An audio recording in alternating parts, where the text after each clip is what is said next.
ദില്ലിയിൽ എംപിമാരുടെ ഫ്ളാറ്റിൽ തീപിടുത്തം, ബ്രഹ്മപുത്ര അപ്പാർട്ട്മെന്റിൽ തീ പടരുന്നു, അണക്കാൻ ഫയർഫോഴ്സ് ശ്രമം. ദില്ലിയിലെ എംപിമാര് താമസിക്കുന്ന ബ്രഹ്മപുത്ര അപ്പാർട്ട്മെന്റിൽ തീപിടുത്തം. സ്റ്റാഫ് ക്വാർട്ടേഴ്സിന്റെ 2 നിലകൾ പൂർണ്ണമായും കത്തിനശിച്ചു. ആളപായമില്ല. പടക്കത്തിൽ നിന്ന് തീപടർന്നെന്നാണ് പ്രാഥമിക നിഗമനം. ഉച്ചയ്ക്ക് 1 മണിയോടെയാണ് BD മാർഗിലുള്ള ബ്രഹ്മപുത്ര അപ്പാർട്ട്മെന്റിലെ സ്റ്റാഫ് ക്വാർട്ടേഴ്സിന് തീപിടിച്ചത്. ബേസ്മെന്റിൽ കൂട്ടിയിട്ടിരുന്ന ഉപയോഗശൂന്യമായ ഫർണിച്ചറുകൾക്ക് ആദ്യം തീപിടിക്കുകയായിരുന്നു. ദീപാവലിക്കാലമായതിനാൽ പടക്കം പൊട്ടിച്ചതിൽ നിന്ന് തീ പടരുകയായിരുന്നുവെന്നാണ് ദൃക്സാക്ഷികൾ പറയുന്നത്.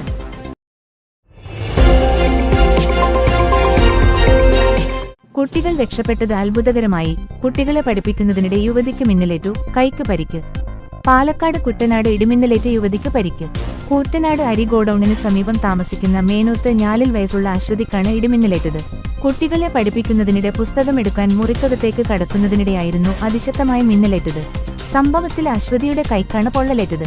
അല്പസമയം ചലനശേഷി നഷ്ടമായ ഇവരെ ഉടൻ തന്നെ കൂറ്റനാട്ട് സ്വകാര്യ ആശുപത്രിയിൽ പ്രവേശിപ്പിച്ചു. വീട്ടിലെ കുട്ടികളടക്കമുള്ള കുടുംബാംഗങ്ങൾ ഇടിമിന്നലിൽ നിന്നും അത്ഭുതകരമായി രക്ഷപ്പെട്ടു.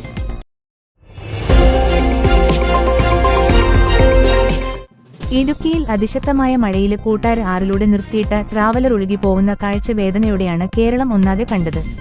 കൂട്ടാർ SBI ബാങ്കിന് സമീപത്താണ് നിർത്തിയിട്ടിരുന്ന ട്രാവലർ പൂത്തിയൊലിച്ച് വന്ന മലവെള്ളച്ചാച്ചിലിൽ ഒഴുകിപ്പോയത്.